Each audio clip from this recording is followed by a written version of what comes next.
What is masculinity? I won't bury the lead. Masculinity and femininity are real things, measurable and quantifiable. They are a collection of specific characteristics, some immutable, and some that can be altered by effort of will.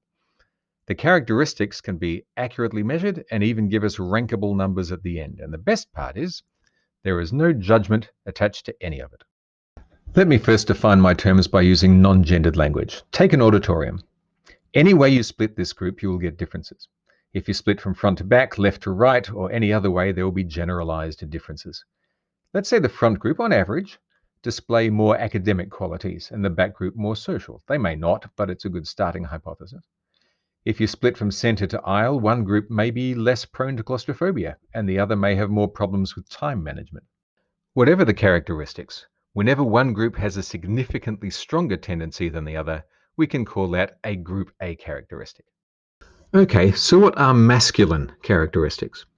On an SBS panel, various guests were coming up with words like strong, responsible, and self-sacrificing. All good words, but surely not restricted to men. I've known many women with those characteristics.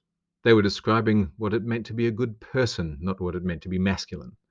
Others might say aggression or violence. Once again, that's certainly not restricted to men, and I say that for exactly the same reasons.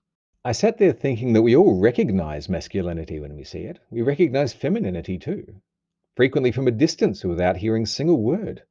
So what is it? Then it clicked for me. I knew what it was, and it was all based on hard scientific evidence. Let me take you back to 1988 and the second-year biology subject, behavior and neurobiology. The whole class was ushered into a laboratory where there were dozens of small white ice cream tubs. Each tub contained a colorless liquid and was labeled only with a number. Our job was to take an eyedropper, taste each solution, and determine if it was sour, sweet, bitter, salty, or just plain water. We were also asked to rank them in order of strength. For example, tubs 4 and 26 were both salty, but 4 was more salty than 26. We could sample the tubs as often as we liked. The results were fascinating. The male students could accurately order all solutions with concentrations ranging from 7 to 10, but they couldn't tell the difference between concentrations lower than 3. The female students were deadly accurate on concentrations lower than 3, but were confused by flavors stronger than 7.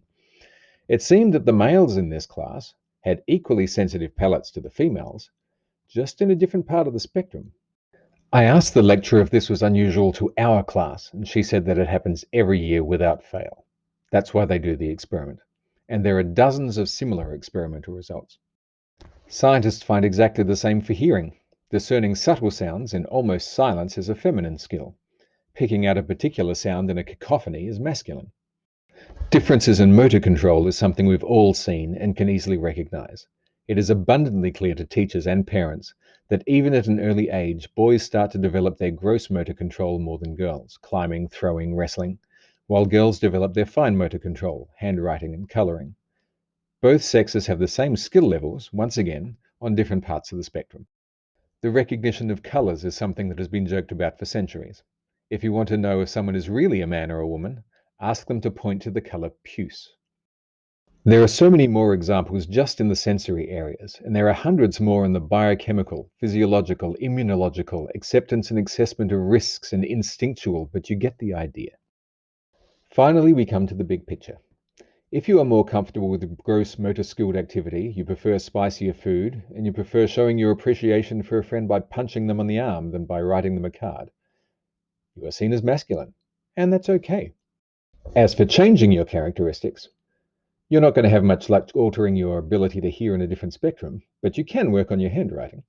You won't enjoy it, and it will be more difficult for you, but it can be done. You don't have to possess all the characteristics to be considered masculine. You don't even have to be male.